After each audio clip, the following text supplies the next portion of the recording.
बिस्मिल्लाहिर्रहमानिर्रहीम। अस्सलाम वालेकुम प्यारे बच्चों, खुशामदीद। उम्मीद करती हूँ आप सब खैरियत से होंगे। मैं हूँ आपकी टीचर आमना अमाद।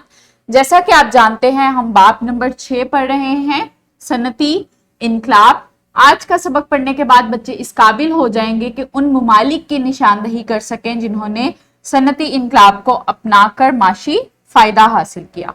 सबक का आगाज करते हैं सरगर्मी के साथ। तुलबा दुनिया पर सनती इनकलाब के असरात और जदीद दुनिया में सनती इनकलाब के फायद और नुकसानात की फहरिस्त बनाएं। प्यारे बच्चों, वीडियो को पॉज करें और अपनी नोटबुक्स निकालें और उसमें सनती इनकलाब के मुख्तलिफ असरात लिखें, उनकी फहरिस्त बनाएं कि उनसे क्या क्या फायदे हासिल हुए और उनसे क्या क्या नुकसानात हासिल हुए। उम्मीद करती हूँ आपने सरगर्मी को अच्छे से इंजाम दिया है। आगे चलते हैं अपने लेक्चर की तरफ। कबलस पढ़ाई सवाल है, बाप के इंजन की इजाद के दुनिया पर क्या असरात हुए। इसकी वजह से नकलो हमल में आसानी हुई, लोगों को बहुत फरावानी में मुलाजमतें मिली, सामान की तैयारी जो थी वो बहुत ज्यादा हुई, सरमायाकारी जो थी वो बहुत ज्यादा बढ़ने लगी, लोगों का मेयार जिंदगी बहुत बेहतर हो गया और दुनिया भर में इसका इस्तेमाल किए जाने लगा, फैक्ट्रियों में इसका इस्तेमाल किए जाने लगा, जिसमें सामान की तैयारी बहुत ज्यादा अच्छे से की जाने लगी। इसके अलावा इसमें जो मुख्तलिफ ज़राए नकलो हमल थे उसमें भी इस्तेमाल किया जाने लगा, जिससे तजारती रवाबित जो थे मुख्तलिफ ममालिक में वो भी बहुत अच्छे हो गए। एशिया पर सनती इनकलाब के असरात। पहला सनती इनकलाब बरतानिया में वेविंग मशीनों की इजाद के साथ शुरू हुआ। चूंकि हमने पढ़ा है कि जो सनती इनकलाब आया था वो पहला कपड़े बनाने वाली सनतों में आया था, तो वहां पे जो मशीनरी बनाई गई थी, वेविंग मशीन, जिससे जुड़ुई काटने के लिए इस्तेमाल होती थी और धागा बनाने के लिए इस्तेमाल होती थी, तो सबसे पहली जो इजाद थी वो वेविंग मशीन की थी, जिसने सनती इनकलाब में पहला कदम रखा, जो कि कपड़े की सनत में सबसे मशहूर तरीन इनकलाब है। और दीगर तब्दीली आमेज इजादात जैसे बाप के इंजन, रेल रोड और मशीनरी जो टूल्स थे, जो मुख्तलिफ आलात थे, उनके जरिए फैला। कारखानों में पैदावार ने यूरोपीय माशरों को यकसर तब्दील करके इन्हें जदीद बना दिया। जहां तक बाकी दुनिया का ताल्लुक था, यूरोप की जदीदियत के कई दोरस नताइज बरामद हुए। बरतानियों को इन अशिया के लिए खाम माल की जरूरत थी जो वो तैयार कर रहे थे, और अक्सर ये वसाइल यूरोप से बाहर ही मिल सकते थे। एशिया में बड़े सगीर पाको हिंद पहले से ही बरतानवी नौआबादियाती सल्तनत का हिस्सा था। चूंकि जो यूरोपीय लोग थे, जो बरतानिया के लोग थे, उन्होंने बड़े सगीर में पहले से ही अपनी कॉलोनियां बनाकर रखी हुई थी। वहां पे नौआबादियाती निजाम जो था वो पहले से ही शुरू किया हुआ था। तो सनती इनकलाब में जो सनतकारी उस वक्त होती थी, जो फैक्ट्रियां उस वक्त काम करती थी, उसको चलाने के लिए जिन वसाइल की मुख्तलिफ रिसोर्सेज की और मुख्तलिफ वसाइल की जरूरत होती थी वो बाहर से उनको चाहिए होते थे। तो एशिया में वो वसाइल वो हासिल करने के लिए उन्होंने जो कॉलोनियां बनाई थी, उन्होंने उसका इस्तेमाल किया और वहां से खाम माल की जो तिजारत थी वो करते थे, वहां से वो खाम माल लाते थे और अपनी फैक्ट्रियों को चलाते थे, जिसने हिंदुस्तान के कुदरती वसाइल से बहुत फायदा उठाया। कॉलोनियों ने मगरबी ताकतों को अपने सामान के लिए एक तैयार मार्केट फ्राहम की। उनकी जो कॉलोनियां थी वहां पे बड़े सगीर में, वो उनको खाम माल जो थे वो फरावानी में फ्राहम करते थे, वो उन्होंने उनको एक मार्केट फ्राहम की ताकि वो खाम माल जो है वो वहां से ले सकें और अपनी फैक्ट्री में जो सामान की तैयारी वो करते हैं उसको अच्छे से इंजाम दे सकें। क्योंकि नौआबादियात के लोगों के पास अपनी तैयार शुदा मसनूआत तैयार करने के लिए कोई रास्ता नहीं बचा था।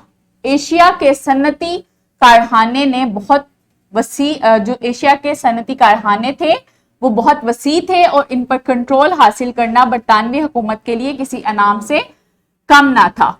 जो नौआबादियाती वहां पे कॉलोनियां थी, उन्होंने बड़े सगीर में जो मौजूद सनतें थी वहां पे कब्जा किया और वहां पे जो सनतकारी थी उसको स्टार्ट किया और अपनी जो सनती इनकलाब था उसमें मजीद तब्दीलियां लाए। ऐसे में हिंदुस्तान का एक कारोबारी सनत जो हिंदुस्तान था वो एक कारोबारी सनत बन गया। ये बरतानवी सनतकारों के लिए सबसे अहम तजारती मरकज था। बरतानिया ने सिंगापुर और हांगकांग की बंदरगाहों के जरिए चीन के साथ तिजारत पर गलबा हासिल किया। हिंदुस्तान और चीन की मजमूई घरेलू मसनूआत में कमी आई, जबकि मगरबी यूरोप और अमेरिका की पैदावार में इजाफा हुआ। चूंकि जो उनकी नौबादियाती निज़ाम था, जो उनकी कॉलोनियां थी, उन्होंने बड़े सगीर में जो मौजूद सनतें थी उनका इस्तेमाल किया, उनकी मार्केट्स को यूज किया, उनके हाम माल को यूज किया और मुख्तलिफ वसाइल को इस्तेमाल करते हुए उन्होंने अपनी जो चीजों की तैयारी थी उसको मजीद बढ़ाया और मुख्तलिफ जो मुमालिक थे, हांगकांग, इसके अलावा सिंगापुर और चीन के साथ उन्होंने अपने तजारती रवाबित को मजीद उसमें इजाफा किया और वहां पे खरीदो फरोख्त का जो निज़ाम था उसको मजीद बढ़ाया, जिसकी वजह से उनकी जो पैदावार थी वो मजीद बढ़ती गई। लेकिन जो चीन और हिंदुस्तान के जो लोग थे उनकी घरेलू मसनूआत, उनकी जो घरेलू दस्तकारियों की मुख्तलिफ वो जो चीजें तैयार करते थे उसकी पैदावार कम होती गई। इसके बाद है अफ्रीका पर असरात। 19वीं सदी में यूरोपीय सनतकारों के लिए अफ्रीका में नौबादियात की मुमकिना कोशिशों की खबरें बड़े जोशो खरोश के साथ मसूल की गई। यूरोप में बहुत से कारखाने जो चल रहे थे मजबूत हो रहे थे, इनके पास मजदूरी काफी थी क्योंकि मुल्क के बाहर जो लोग थे वो मुलाजमतों के लिए बड़ी तादाद में आते थे और वहां पे मुलाजमतें करते थे। लेकिन बहुत से कारखानों और सनतों के पास नए हाम माल और नई मंडियों की कमी थी जहां वो अपनी मसनूआत फरोख्त कर सकें। अफ्रीका में नौबादियात की कोशिश को ऐसे मौके के तौर पर देखा गया जिसकी तलाश फैक्ट्री और सनत के मालिकों को थी। अफ्रीका वसाइल से मालामाल था और सनतकारों को लोहे से लेकर तेल तक, लकड़ी से लेकर कपास तक, रबर से लेकर हाथी दांत तक और चांदी से लेकर सोने तक हर चीज फराहम कर सकता था। ये तमाम मवाद मुनासिब कीमतों पर हासिल किया जा सकता था क्योंकि अफ्रीका में मजदूरी में मकामी लोग शामिल थे। जो यूरोप के लोग थे उन्होंने अपनी कॉलोनियां जो थी, जो नौबादियाती निजाम था वो अफ्रीका में भी उन्होंने शुरू किया और जो वहां पे चूंकि अफ्रीका जो था वो वसाइल से मालामाल था, उसके पास हर तरह के वसाइल थे जिनको वो कम कीमतों पर हासिल कर सकते थे और उनको वहां से खरीदो फरोख्त, उस हाम माल की खरीदो फरोख्त करके वो अपनी सामान की जो तैयारी थी उसकी पैदावार में इजाफा कर सकते थे। अफ्रीका से ये हाम माल हासिल करने के साथ साथ सनतें और भी ज्यादा सामान पैदा कर रही थी और इनकी फरोख्त के लिए एक वसी मार्केट मौजूद थी। ऐसे में अफ्रीका में मौजूद वसाइल ने दूसरे हिस्से से ताल्लुक रखने वालों को बहुत फायदा बख्शा और इस तजारत को आसान बनाने में सनती इनकलाब का एक जरिया बना। अफ्रीका ने हाम माल की फ्राहमी की और बहुत ज्यादा सामान की जो पैदावार थी वो बहुत ज्यादा बढ़ने लगी और इनको फरोख्त करने के लिए उन्होंने अफ्रीका की मार्केट इस्तेमाल की और वहां पे अपने सामान जो वो तैयार करते थे उसको फरोख्त किया, जिसकी मदद से सनती इनकलाब जो था वो मजीद बढ़ता गया। ये अफ्रीका में जो सनती इनकलाब आया था उसकी एक पिक्चर है। प्यारे बच्चों, आज हमने क्या पढ़ा? यूरोपीय मुमालिक ने अपनी सनतों के लिए हाम माल की तलाश में एशियाई और अफ्रीकी मुमालिक को अपनी कॉलोनियों के तौर पर इन पर कब्जा करना शुरू किया ताकि वहां पे नौबादियाती निजाम वो शुरू कर सके और वहां से हाम माल जो है उसको हासिल कर सके और अपनी पैदावार में इजाफा कर सकें।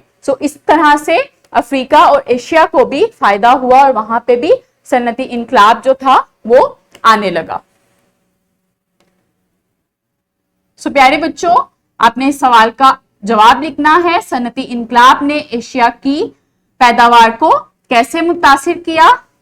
इसको ये आपका होमवर्क है, इसको अपनी नोटबुक पे इसका जवाब लिखें। उम्मीद करती हूं आपको आज का सबक बहुत अच्छे से समझ आया होगा। मिलते हैं अगले सबक में, अपना बहुत ख्याल रखिएगा। बहुत शुक्रिया, अल्लाह हाफिज।